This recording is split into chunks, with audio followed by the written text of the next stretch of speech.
أو يجعل الله لهن سبيلا واللذان يأتيانها منكم فآذوهما فإن تابا وأصلحا فأعرضوا عنهما إن الله كان توابا رحيما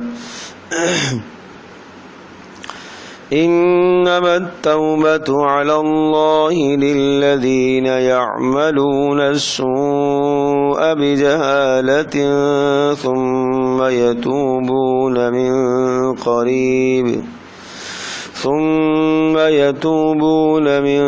قريب فأولئك يتوب الله عليهم وكان الله عليما حكيما وليست التوبة للذين يعملون السيئات حتى إذا حضر أحدهم الموت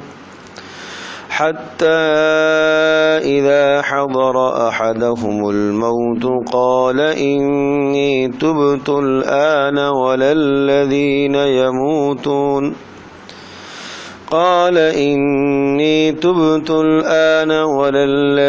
يموتون وهم كفار أولئك أعتدنا لهم عذابا أليما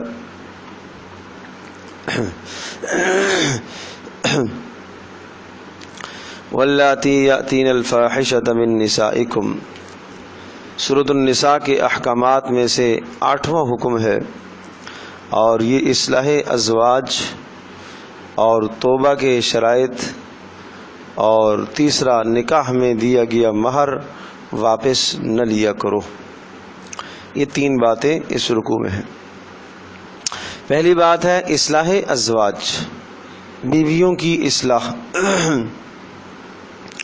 واللاتی یأتین الفاحشۃ من نسائکم، اور وہ عورتیں یأتین الفاحشۃ جو بے حیائی کو لے کر آتی ہیں، من نسائکم تمہاری عورتوں میں سے، یعنی تمہاری منکوحہ میں سے کوئی عورت اگر کسی بے حیائی کا ارتکاب کرتی ہے، یہاں بے حیائی سے مراد زنا ہے، فاستشہدوا علیہن 4 منکم، تو 4 گواہ اس پر قائم کر لیا کرو، فاستشہدوا قائم کر لو، گواہ بنا لو، علیہن ان کے اوپر، 4 منکم تم میں سے یہاں 2 باتوں کی طرف اشارہ ہے کہ جو گواہ ہوں گے، ایک تو عاقل گواہ ہوں، عقل مند ہوں، نمبر 2 بالغ ہوں، عاقل بالغ، اور تیسری جو بات ہے منکم سے اشارہ ہے کہ وہ گواہ مسلمان ہوں، آپ کے معاشرے کے لوگ ہوں،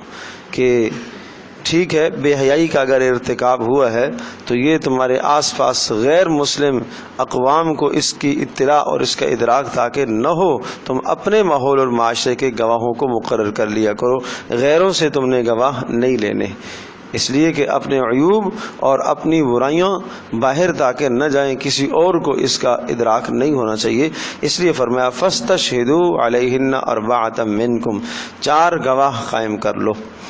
فَإِن شَهِدُوا، اگر وہ 4 گواہ گواہی دے دیتے ہیں، ان کے اس جرم کی گواہی دے دیتے ہیں، اور وہ یوں اقرار کریں کہ ہاں ہم نے یہ جرم ہوتے اپنی آنکھوں سے دیکھا، صرف کہ ہاں میرا خیال ہے ایسا ہوا ہوگا، میں نے اس گھر کے اندر کسی مرد کو داخل ہوتے دیکھا، اس پر گواہی کا اعتبار نہیں ہے، 4 گواہ صاف صاف کہیں کہ ہم نے یہ جرم ہوتے ہوئے اپنی آنکھوں سے دیکھا ہے۔ دونوں اگر مشکوک حالت میں بیٹھے ہوئے ہیں اور اس بیٹھے ہوئے کا انہوں نے اقرار کیا ہے، گواہی دی ہے، تو بھی اس گواہی کا اعتبار نہیں ہوگا، صریح اور صاف گواہی ہوگی کہ ہم نے اپنی آنکھوں سے یہ برا منظر دیکھا ہے۔ فَإِن شَهِدُوا فَأَمْسِكُوهُنَّ فِي الْبُيُوتِ، اگر وہ 4 گواہ گواہی دے دیتے ہیں، فَأَمْسِكُوهُنَّ تو پھر اس بے حیائی کا ارتکاب کرنے والی عورتوں کو روک لیا جائے گا، فی البیوت گھروں کے اندر، ان کو قید قید کر دیا جائے گا، بند کر دیا جائے گا، حتی یتوفاہن الموت، بند کر دیں گے یہاں تک کہ ان پر موت طاری ہو جائے، یعنی فرشتہ آ جائے موت کا اور موت کا فیصلہ ہو جائے، او یجعل اللہ لہن سبیلا، یا یہ کہ اللہ پاک ان کے لیے کوئی اور راستہ پیدا کر دے، او یجعل اللہ، یا اللہ پاک بنا دے لہن ان کے لیے سبیلاً کوئی اور راستہ۔ یہ ابتدا کی بات ہے، ابتدائی اسلام میں اس وقت یہ حکم دیا کہ جو عورتیں اس قسم کا ارتکاب اگر کر لیتی ہیں تو 4 گواہوں کو قائم کرنے کے بعد ان کو اپنے گھروں میں بند کر دیا جائے گا، اور یہاں تک کہ اللہ کا کوئی اور حکم نازل ہو جائے یا یہاں تک کہ ان کی موت آ جائے۔ تو اب اس کے بعد چونکہ اللہ کے احکام اور نازل ہوئے، اور ان احکام سے مراد یہ کہ اگر زنا کرنے والی عورت وہ اور مرد اگر وہ شادی شدہ ہے تو ان کو رجم کیا جائے گا، پتھر مار کر سنسار کر دیا جائے گا، اور اگر وہ غیر شادی شدہ ہیں تو انہیں 100 کوڑے لگائے جائیں گے۔ تو ایک حکم تو یہ آ گیا، یہ سورۃ النور میں ہے۔ اور اسی طرح سے ایک حکم یہ بھی بتا دیا کہ اگر کوئی شخص اپنے گھر کے اندر بے حیائی کا ارتکاب دیکھتا ہے اور اس کے پاس کوئی گواہ بھی نہیں ہے اور نہ گواہ وہ قائم کر سکتا ہے اس موقع پر، تو وہاں شریعت نے حکم جو دیا ہے وہ لعان کا حکم دیا کہ 4 قسمیں کھا کر یہ آدمی عدالت میں یہ دعویٰ دائر کرے گا کہ اس نے ارتکاب کیا ہے بے حیائی اور فاحشہ کا ارتکاب کیا ہے۔ اگر وہ اقرار کر لیتی ہے کہ ہاں میں نے ارتکاب کیا ہے تو پھر اس کو حد جاری کی جائے گی، اور اگر وہ انکار کرتی ہے کہ نہیں میں نے ارتکاب نہیں کیا اور یہ جھوٹ بولتا ہے تو پھر اس کو کہا جائے گا تم 4 قسمیں کھا کر یہ کہو کہ اس نے جھوٹ بولا ہے، اور 5ویں مرتبہ وہ یہ قسم کھائے گی کہ اگر یہ سچ کہہ رہا ہو تو میرے اوپر اللہ کی لعنت ہو، غضب ہو، اللہ کا غصہ ہو۔ تو اس طرح سے پھر ان دونوں کے درمیان میں تفریق کر دی جائے گی۔ واللذان یأتیانہا منکم، اس کے بعد دوسرا حکم یہ سنایا واللذان یأتیانہا منکم، اور وہ 2 شخص جو آپس میں کسی بے حیائی کا ارتکاب کرتے ہیں، واللذان یأتیان، کوئی جنس پرستی کا ارتکاب کرتے ہیں اور وہ آپس میں جنسی تسکین کر کے ایک دوسرے سے تسکین حاصل کرتے ہیں، واللذان، وہ مرد، یأتیانہا، جو بے حیائی کا ارتکاب کر دے، منکم، تم میں سے، فآذوہما، تو ان کو سزا دی جائے گی، سخت سزا دی جائے گی۔ اب یہ سخت سزا، اس کی تفسیر اور تشریح صحابہ کرام رضی اللہ عنہم کے اقوال میں اس کی تشریح ملتی ہے کہ اگر 2 مرد اس قسم کی بے حیائی کا ارتکاب آپس میں کر لیتے ہیں اور جنس پرستی میں وہ مبتلا ہوتے ہیں تو ان کو سخت سزا دی جائے گی۔ ان کی سزا قتل بھی ہو سکتی ہے، اور ان کی سزا پہاڑ سے نیچے گرانا بھی ہو سکتا ہے، اور ان کی سزا جوتے مار کر ان کو ذلیل اور رسوا کرنا بھی ہو سکتا ہے۔ جو حاکم وقت ان کی سزا مقرر کر دے مصلحت کو دیکھ کر، بہرحال سخت سے سخت سزا، بدترین سزا انہیں دی جائے گی۔ فَإِن تَابَا وَأَصْلَحَا فَأَعْرِضُوا عَنْهُمَا، ہاں فَإِن تَابَا، اگر وہ توبہ کر لیتے ہیں، وَأَصْلَحَا، اور آئندہ کے لیے نیک اعمال کا وہ قصد اور ارادہ کر دیتے ہیں، گناہ سے اپنے آپ کو بچاتے ہیں، فَأَعْرِضُوا عَنْهُمَا، پھر ان سے آپ اعراض کر لو، پھر آپ انہیں سزا نہ دو، ان اللہ کان توابا رحیما، بے شک اللہ تبارک و تعالی توبہ کو قبول کرنے والا مہربان ہے۔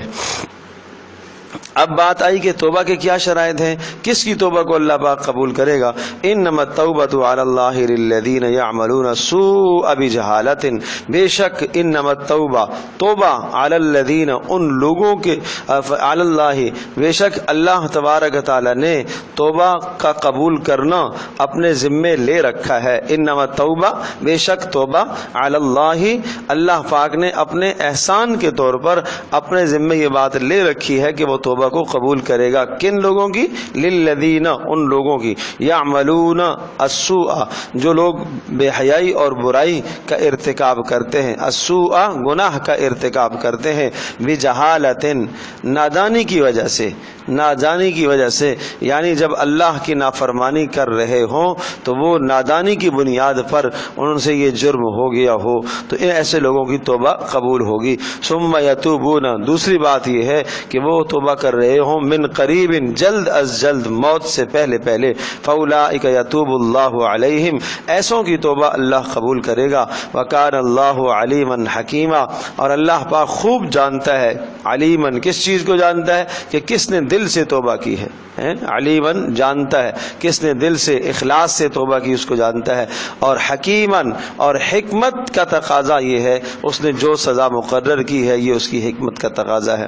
ہاں تو یہاں یہ بات ذہن نشین فرمائیں کہ دو باتیں بتائیں توبہ کی قبولیت کے لیے. ایک بات تو یہ کہ جو گناہ اس نے کیا ہے وہ اپنی گناہ اور اپنی غلطی پر نادم اور شرمندہ ہے جہالتاً اپنی غلطی پر نادم ہے.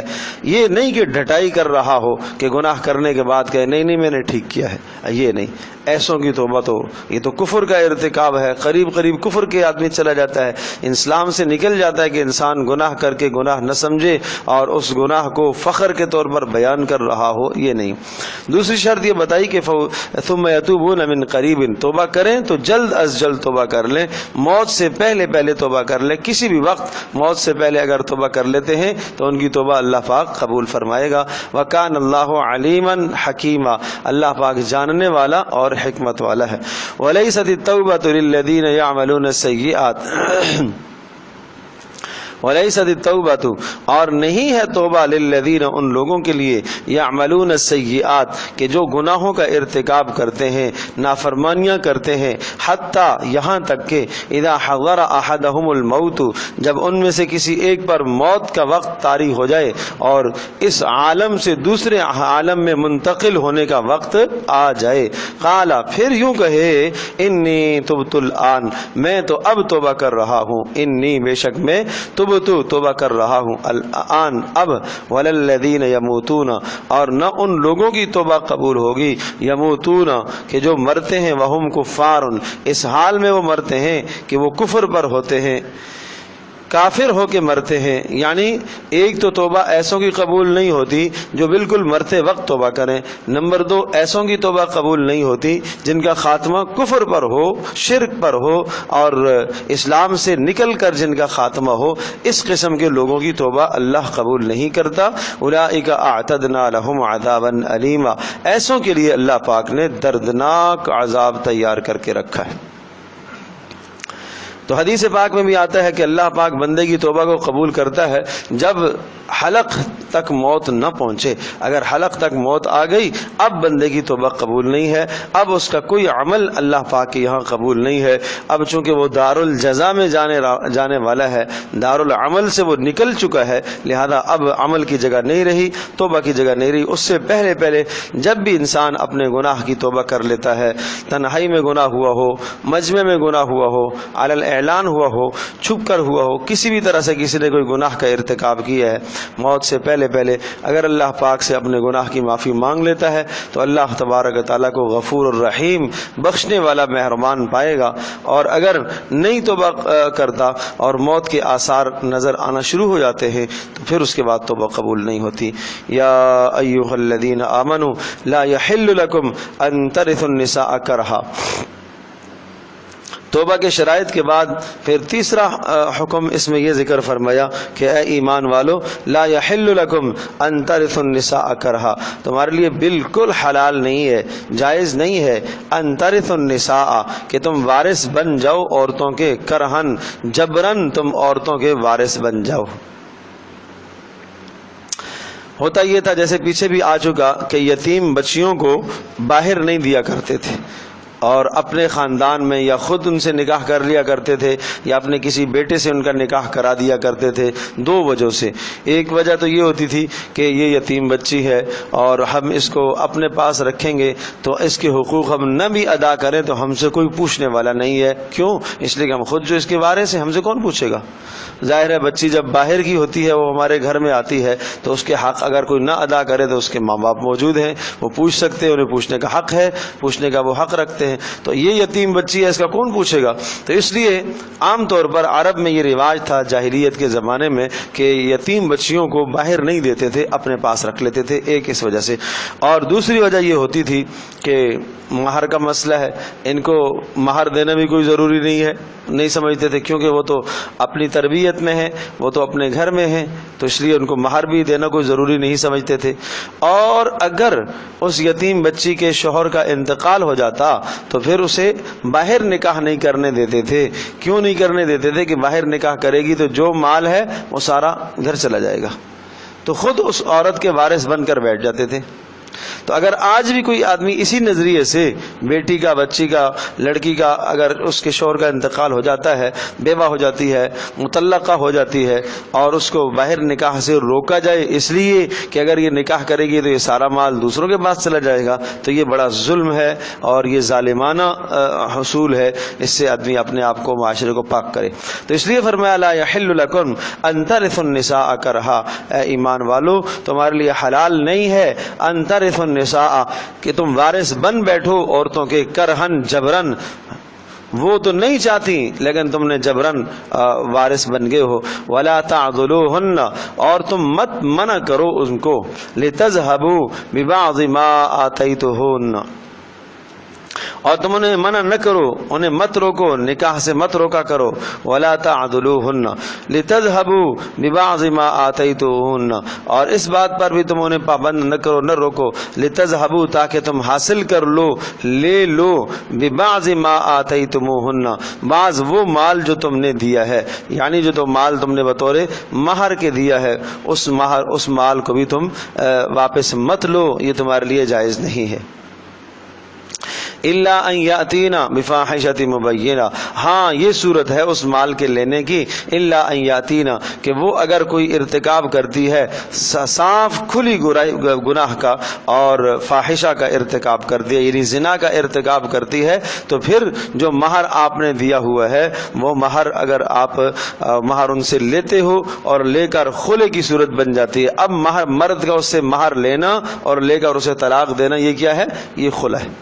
تو یہ خلع کی صورت ہے کہ مرد اس سے مال وصول کر کے اس کو فارغ کر دے. یہ گنجائش اس صورت کے اندر ہے کہ جب عورت کسی بے حیائی کا ارتکاب کرے اور تم اسے چھوڑنا چاہتے ہو, یا وہ بد اخلاق اس قدر ہو کہ شوہر کی نافرمانی کرتی ہو اور بد اخلاق ہو, بد چلن ہو, اور باہمی زندگی گزارنے کی کوئی صورت اب نہیں بن رہی ہے, تو اب گنجائش ہے مرد کو کہ وہ جو مہر اس نے دیا ہے وہ واپس لے کر اس کو آزاد کر دے.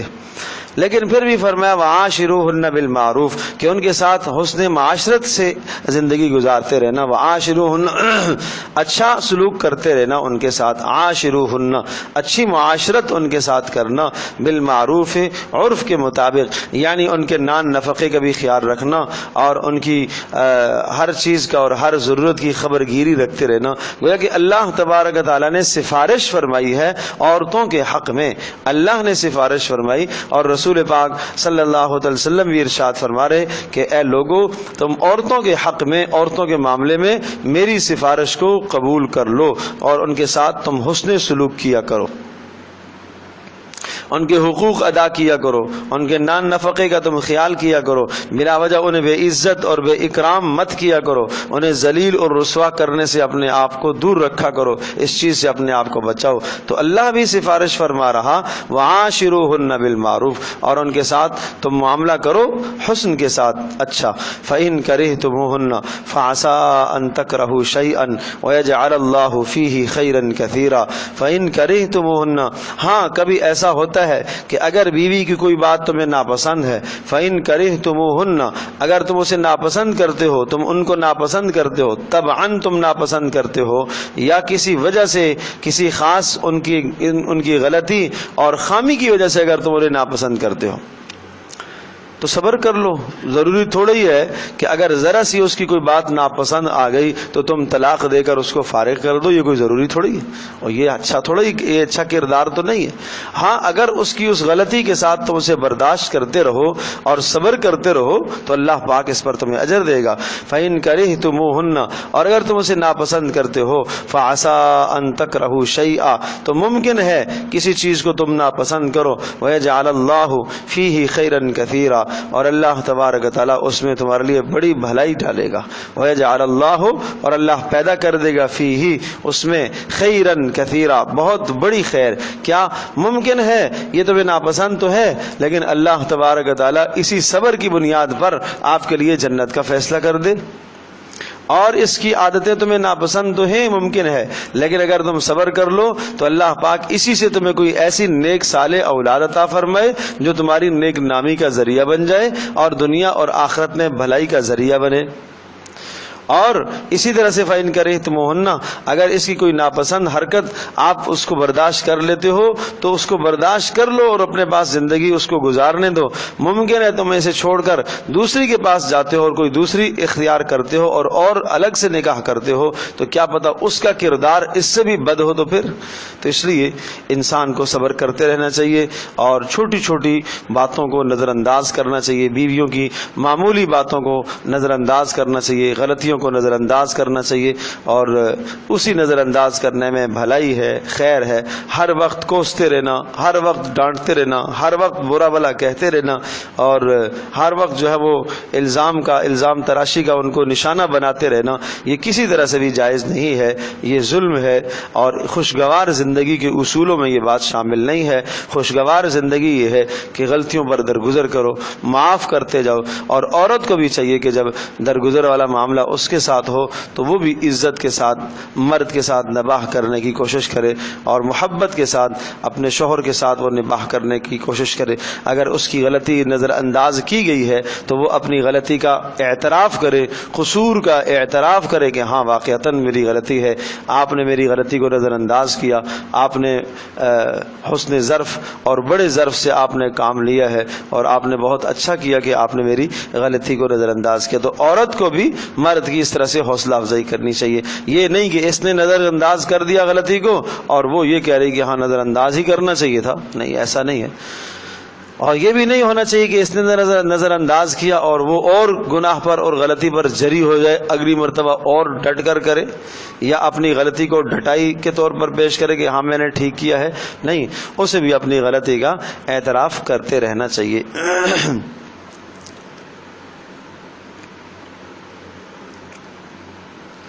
فَإِن كَرِهْتُمُوهُنَّ فَعَسَىٰ أَن تَكْرَهُوا شَيْئًا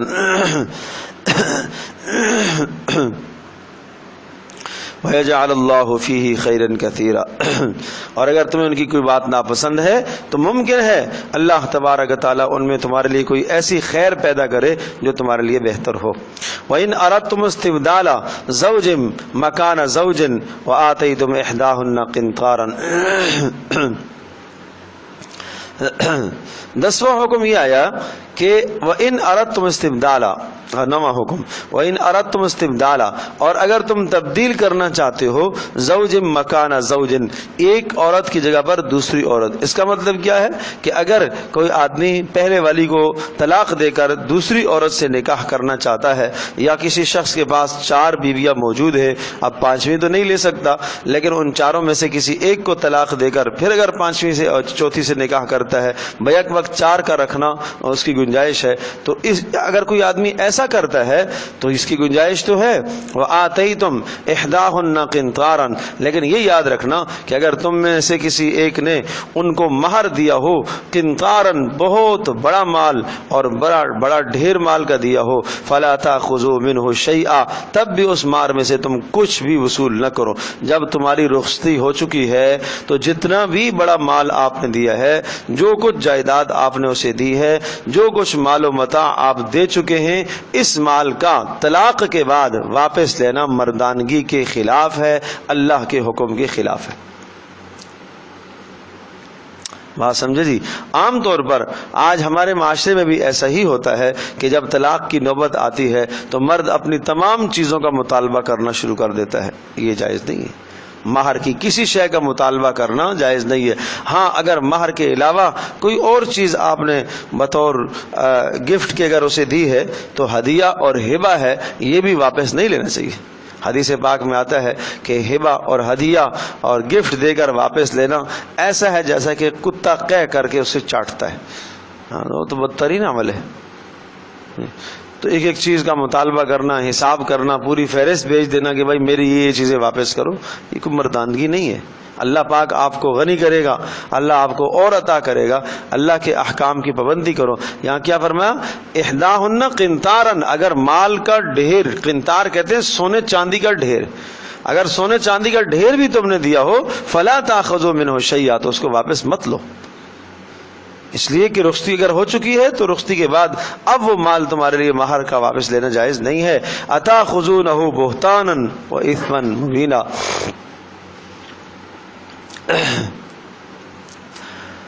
اتاخذونہ بہتانا، کیا تم بڑے بہتان کو کماتے ہو، وَإِثْمًا مُبِينًا، اور صاف صاف صریح ظلم کو کماتے ہو، یہ تو بڑا ظلم ہے۔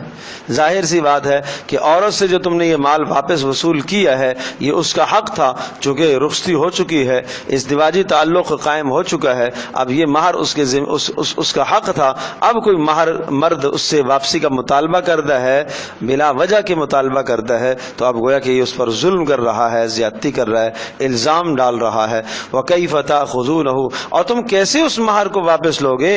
وَقَدْ أَفْضَىٰ بَعْضُكُمْ إِلَىٰ بَعْضٍ، حالانکہ تم میں سے ایک دوسرے کے پاس پہنچ چکے ہو۔ کیا مطلب؟ وَقَدْ أَفْضَىٰ بَعْضُكُمْ، قرآن کنائی الفاظ استعمال کرتا ہے، وَقَدْ أَفْضَىٰ بَعْضُكُمْ إِلَىٰ بَعْضٍ، کہ تم مرد اپنی بیویوں کے پاس پہنچ چکے ہو، معنی یہ ہے کہ رخصتی ہو چکی اور ازدواجی تعلق قائم کر چکے ہو، اب تمہیں لینا یہ جائز نہیں ہے۔ وَأَخَذْنَ مِنْكُمْ مِيثَاقًا غَلِيظًا، اور ان عورتوں نے تم سے ایک بڑا عہد لے لیا ہے، اور وہ آپ سے عہد لے چکی ہیں۔ کیا مطلب؟ وہ عہد لے چکی ہیں کہ جب نکاح ہوا تھا تو اس وقت جو مہر کی تصریح ہوئی تھی، اور وہ مہر کی تصریح ہونے کے بعد ازدواجی تعلق قائم ہو گیا ہے، تو گویا کہ اب اس عورت نے آپ سے جو میثاق اور عہد لیا تھا کہ میں اپنے آپ کو تمہارے سپرد کروں گی اور تم مجھے اس کے بدلے میں مہر دو گے اور مجھے نان نفقہ دو گے اور مجھے رہائش دو گے، یہ اس عہد کے اندر، ایجاب اور قبول کے عہد کے اندر یہ باتیں ہوتی ہیں۔ اب آپ کہیں گے کہ نہیں، ایجاب قبول کے موقع پر تو یہ ساری باتیں صراحتاً تذکرہ تھوڑی ہوتی ہیں، تو بھئی ہم نے مسائل سیکھے کہاں ہیں جو تذکرہ ہوں، سمجھے؟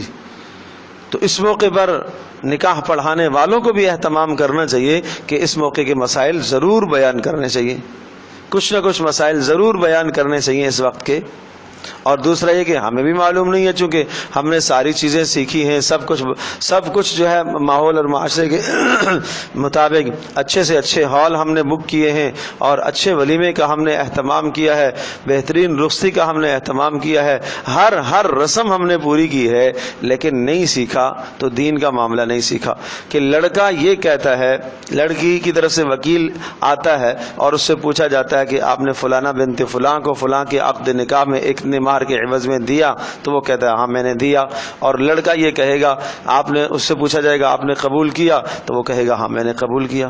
تو یہ اس نے کہا میں نے دیا اور یہ کہہ رہا ہے میں نے قبول کیا، تو یہ دو الفاظ کے کہنے کے ساتھ یہ دو اجنبی آپس میں حلال ہو گئے، جن کا آپس میں پہلے دیکھنا جائز نہیں، بات کرنا جائز نہیں، ایک دوسرے سے قریب ہونا جائز نہیں، اور اب اتنا تعلق ہو گیا کہ قرآن کہتا ہے ہن لباس لکم وانتم لباس لہن، اب دونوں ایک دوسرے کے لباس ہو گئے۔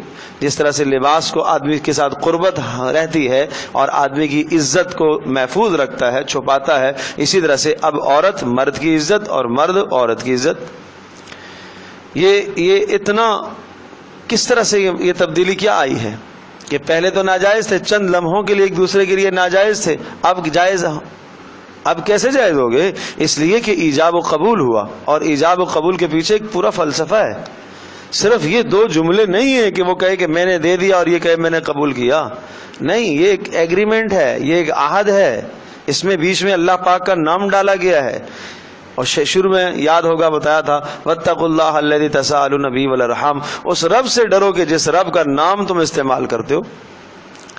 تو یہاں اللہ کی شریعت استعمال ہوئی ہے نا، شریعت میں یہ ایجاب و قبول کو مقرر کیا گیا ہے، اللہ کا نام بیچ میں آیا، اور کیا ہے، اور گویا کہ مرد یہ کہہ رہا ہے کہ ہاں میں نے قبول کیا، عورت کی طرف سے وکیل کہہ رہا ہے یا عورت خود کہہ رہی ہے کہ میں نے اپنے آپ کو آپ کے نکاح میں دیا، اگر وہ عورت یوں کہہ رہی ہے یا عورت کی جانب سے وکیل کہتا ہے کہ میں نے دے دیا، تو اس کا مطلب کیا ہے؟ اس کا مطلب یہ ہے کہ اب یہ خاتون یہ آپ کے گھر کی پابند ہے، ہماری بچی، ہماری بہن،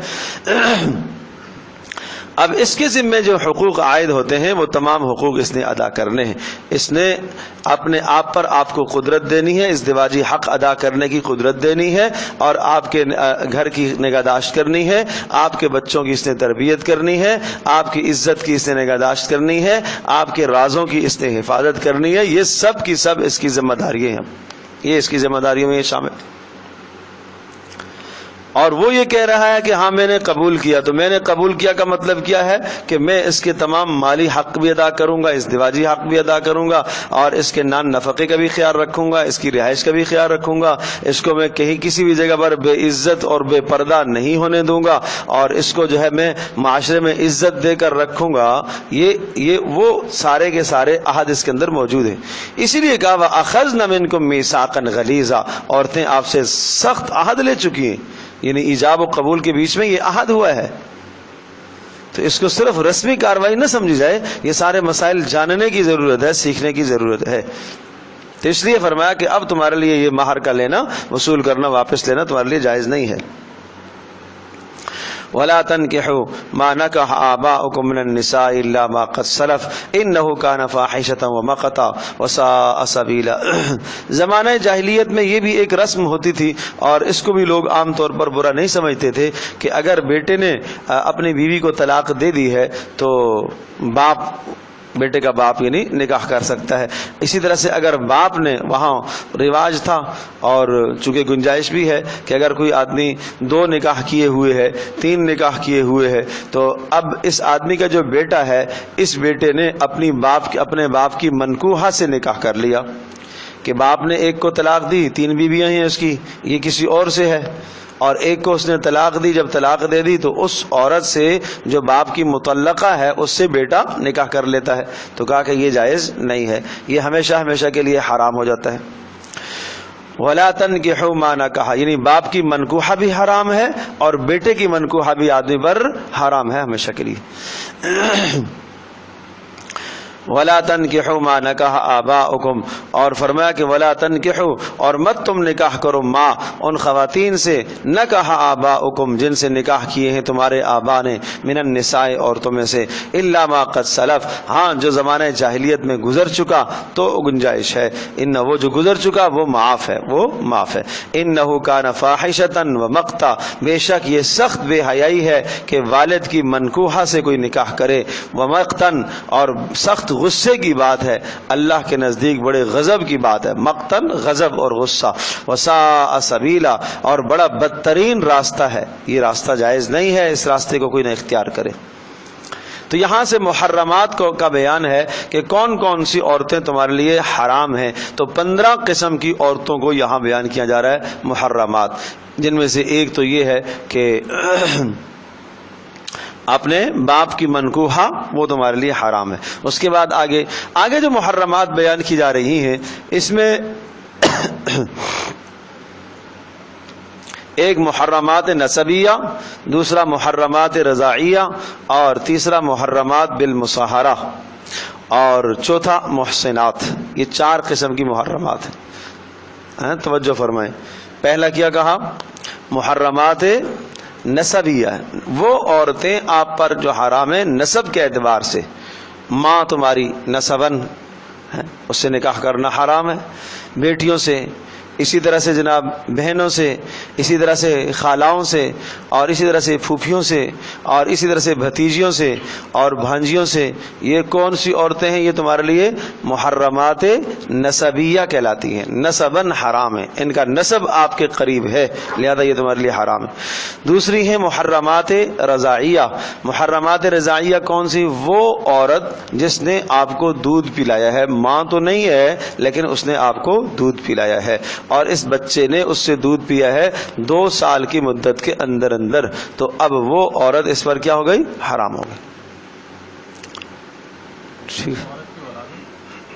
جی ہاں، اگر دودھ میں 2 شریک ہیں، اسی وقت دودھ میں شریک ہے کوئی اور اس عورت کا بچہ، چاہے اسی کا ہو چاہے کوئی اور ہو، تو وہ بھی تمہارا رضائی بھائی ہے یا رضائی بہن ہے، وہ بھی حرام ہے. لیکن باقی جو اس وقت کے دودھ میں شریک نہیں تھے وہ حرام نہیں. تو یہ ہے محرمات رضاعیہ.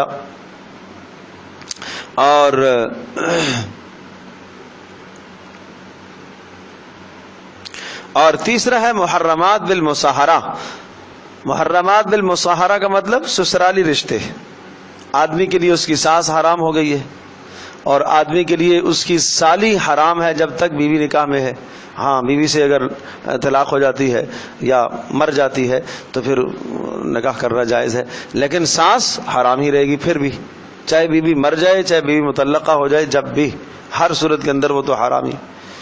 اور چوتھی محصنات. محصنات ان عورتوں کو کہا جاتا ہے کہ جو کسی کے نکاح میں ہوں، تو کسی کے نکاح میں ہوں تو ان کو تو اپنے نکاح میں لانا جائز تھوڑی ہے. تو یہ محرمات ہیں. یہاں پر 15 قسمیں بن جاتی ہیں یہ کل. دیکھیں،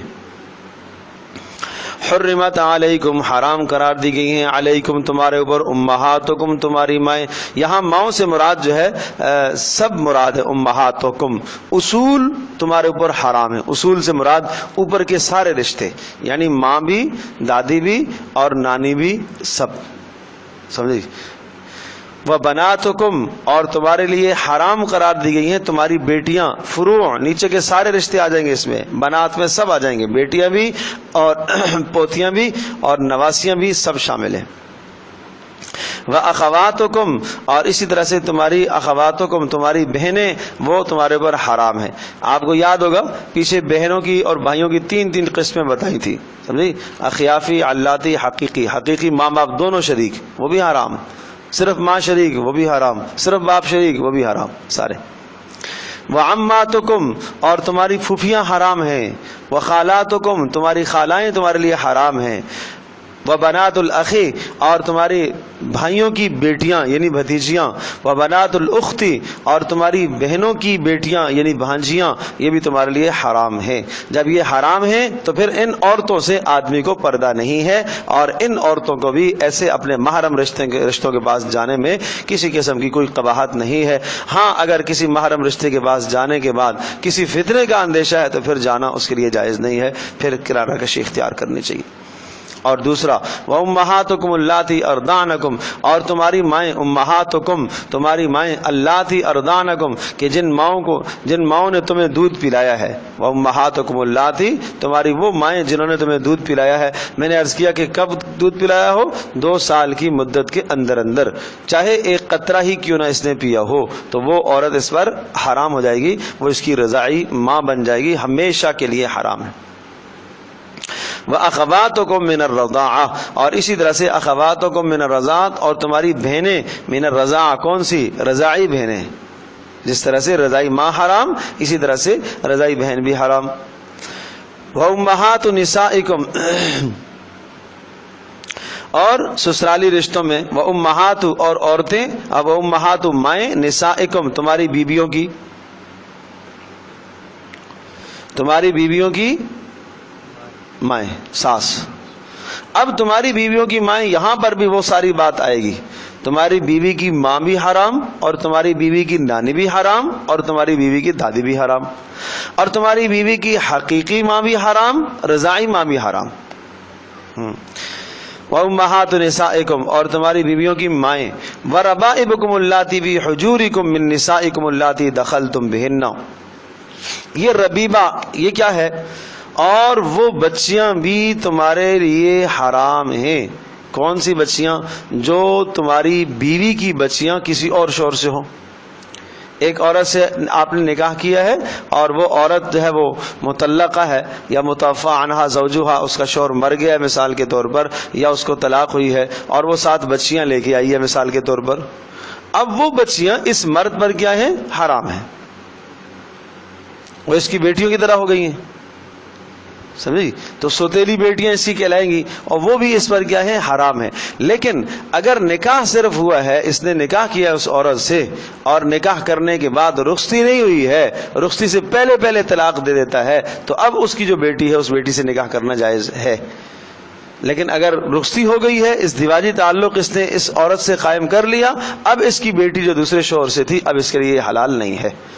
بس یہ بات بتائی. دیکھیں وربائبکم اور ربائب اور فرمایا وہ ربیبہ, ربیبہ کہتے ہیں جو تربیت میں ہو, اللاتی فی حجورکم وہ ربیبہ لڑکیاں اور وہ بچیاں, اللاتی فی حجورکم جو تمہاری تربیتوں کے اندر ہیں, جو تمہارے پاس پڑھ رہی ہے, من نسائکم تمہاری بیویوں کی, اللاتی دخلتم بہن تمہاری وہ بیویاں کے جن سے ازدواجی تعلق تمہارا قائم ہو چکا ہو, خلوت صحیحہ تم نے ان سے کر دی ہو, تو تب اب اس کی بیٹی جو دوسرے شوہر سے وہ ساتھ لے کر آئی ہے وہ تمہارے لیے حرام ہے. فَإِن لَّمْ تَكُونُوا دَخَلْتُم بِهِنَّ اور اگر تمہارا ازدواجی تعلق اس عورت سے قائم نہیں ہوا, فَلَا جُنَاحَ عَلَيْكُمْ پھر کوئی حرج نہیں ہے, پھر اس کی جو بیٹی دوسرے شوہر سے ہے وہ تمہارے لیے حلال ہے. اگر نکاح ہوا اور طلاق واقع ہو گئی ازدواجی تعلق قائم ہونے سے پہلے تو اب جائز ہے.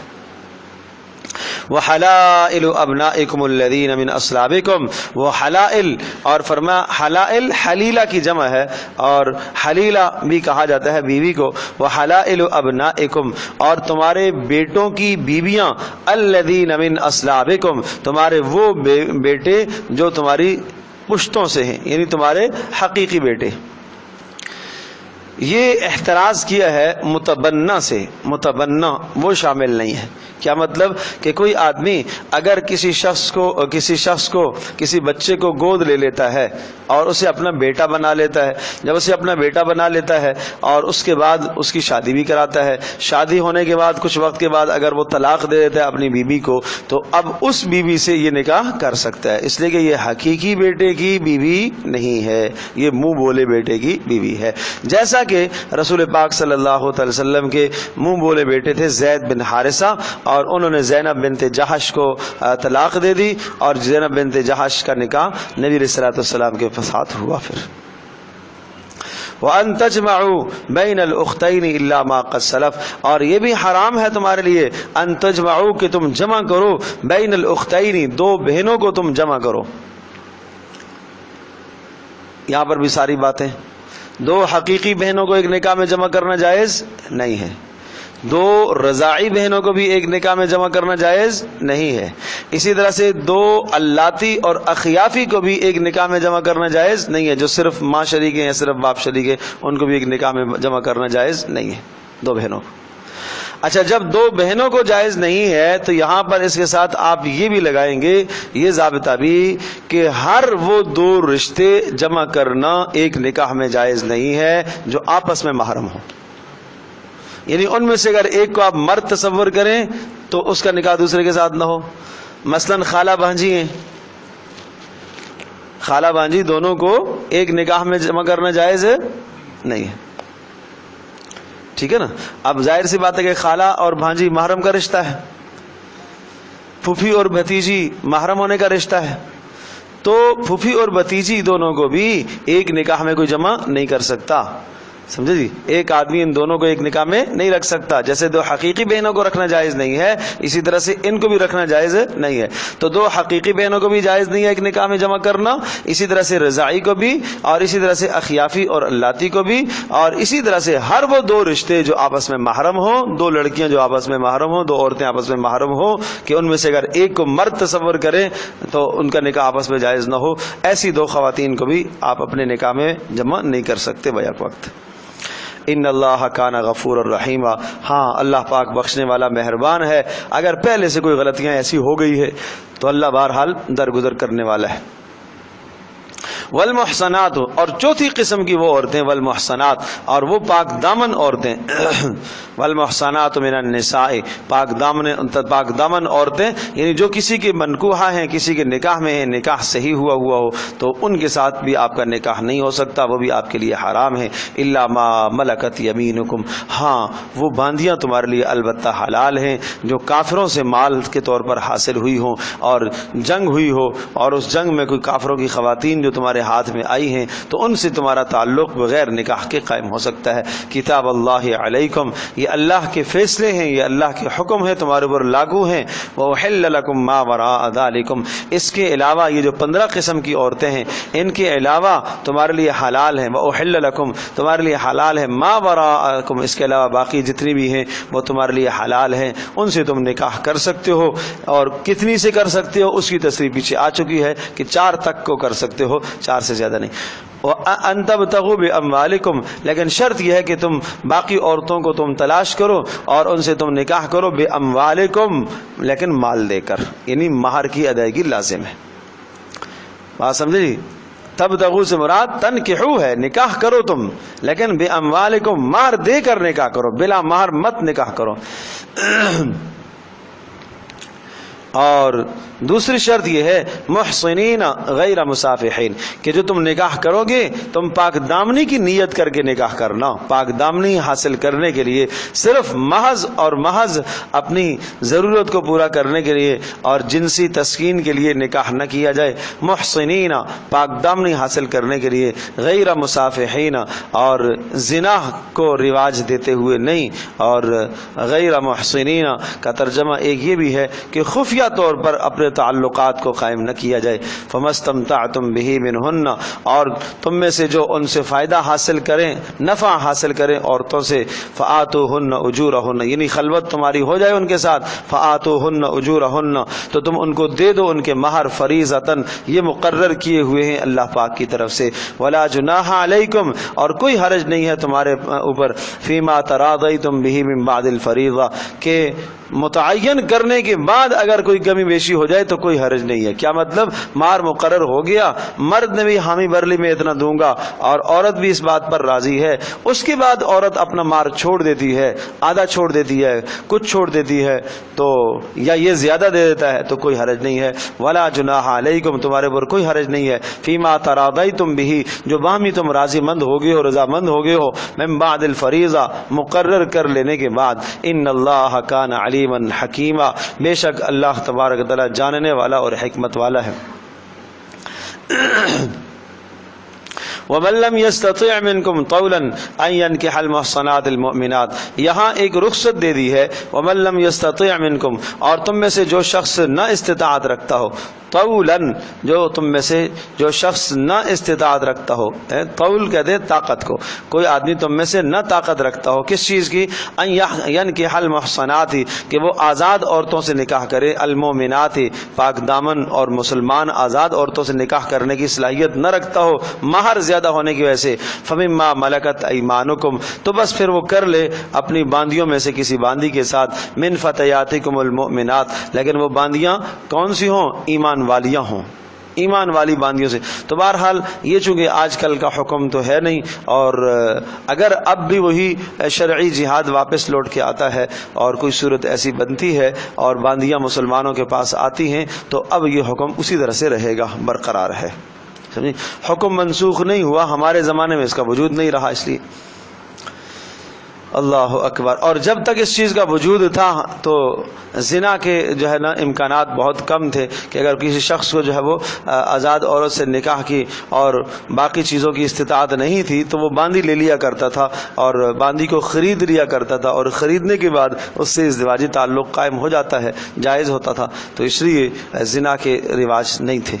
واللہ اعلم بایمانکم بعضکم من بعض، اللہ پاک جانتا ہے تمہارے ایمانوں کو بھی، اور تم میں سے بعض کی طرف ضرورت مند بھی ہو، اور تمہارا بعض کا بعض سے جو تعلق ہے. فانکحوہن باذن اہلہن، لیکن یاد رکھنا کہ جب تم ان باندیوں سے نکاح کرو گے تو ان سے نکاح کرو لیکن ان کے مالکان سے اجازت لے کر. وآتوہن اجورہن، اور ان کو بھی پورا مہر دو، بالمعروف، جو عرف کے مطابق ہے. یہ نہ کہنا کہ جناب وہ باندیاں ہیں لہذا ہم نہیں مار دیں گے، نہیں. محصنات غیر مصافحات، اور وہ بھی پاک دامن بن کر رہنا چاہیں پاک معاشرے کے اندر تاکہ وہ بھی پاک دامن ہوں. اور غیر محصنات، اور محض اپنی خواہش کو پوری کرنے والیاں نہ ہوں. ولا متخذات اخدان، اور نہ چھپ کر تعلق قائم کرنے والیاں ہوں. یہ عورت کو زیب نہیں دیتا کہ وہ ناجائز طریقے سے چھپ کر کوئی راستہ تعلق کا اختیار کرے.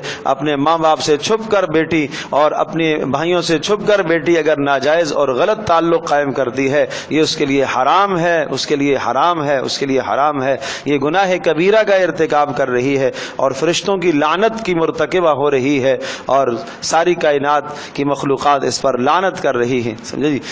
یہ نہ کہے کہ جناب ہاں مجھے یہیں سے نکاح کرنا ہے لہذا تو نکاح کرنا ہے تو پھر ماں باپ کو آگے کیا جائے، انہیں آگے کیا جائے کہ وہ نکاح کا پیغام لے کر جائے۔ از خود ان معاملات کو طے کرنا یہ ایک عزت مند خاتون کو زیب نہیں دیتا، یہ اس کی عزت اور اس کے وقار اور معاشرے کے حسن کے خلاف ہے۔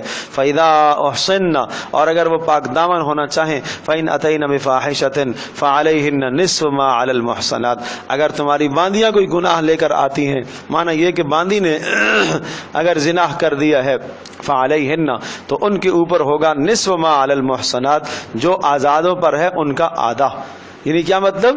باندی پر سزا جو نافذ ہوتی ہے نصف سزا نافذ ہوتی ہے، سمجھے جی؟ مثلا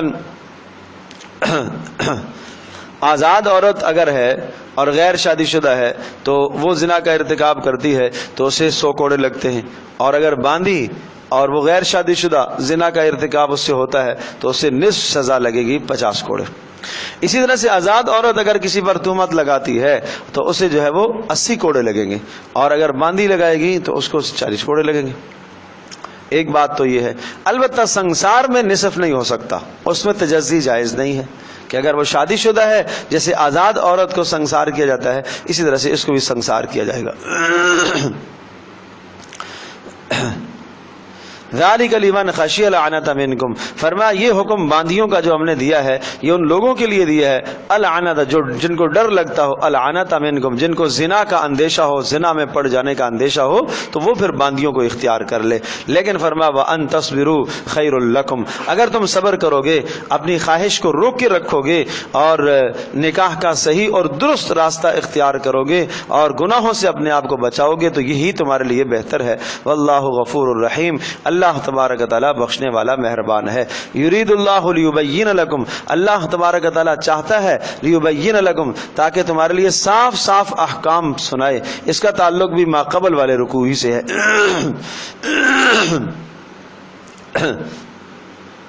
یہ 2 آیت کر کے پھر بس کرتے ہیں۔ یرید اللہ لیبین لکم، اور اللہ تبارک تعالیٰ چاہتا ہے کہ تمہارے لیے بیان کرے، ویہدیکم سنن الذین من قبلکم، ویہدیکم اور تمہیں دکھائے اور رہنمائی کرے تمہاری سنن الذین من قبلکم ان لوگوں کے حالات جو پہلے تم سے گزر چکے ہیں تاکہ تم عبرت حاصل کرو، ویتوب علیکم اور اللہ تمہاری توبہ کو قبول کرنا چاہتا ہے، واللہ علیم حکیم اللہ جاننے والا ہے تمہارے نفع کو نقصان کو اور حکمت والا ہے، اس لیے اس نے حکمت کے مطابق احکام عطا فرمائے ہیں۔ واللہ یرید ان یتوب علیکم، اور خوب سمجھ لو اللہ چاہتا ہی یہی ہے کہ اللہ پاک تمہاری طرف رجوع کرے یعنی تمہاری توبہ کو قبول کرے۔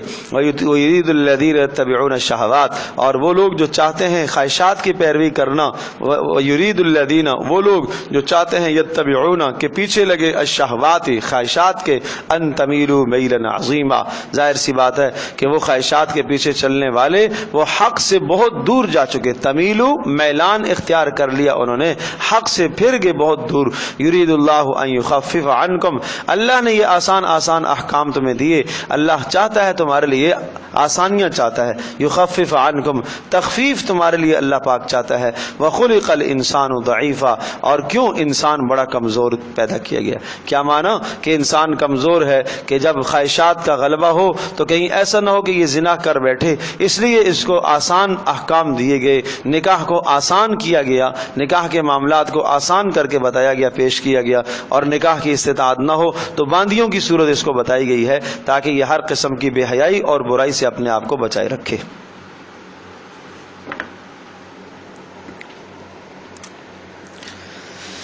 اللہ اکبر۔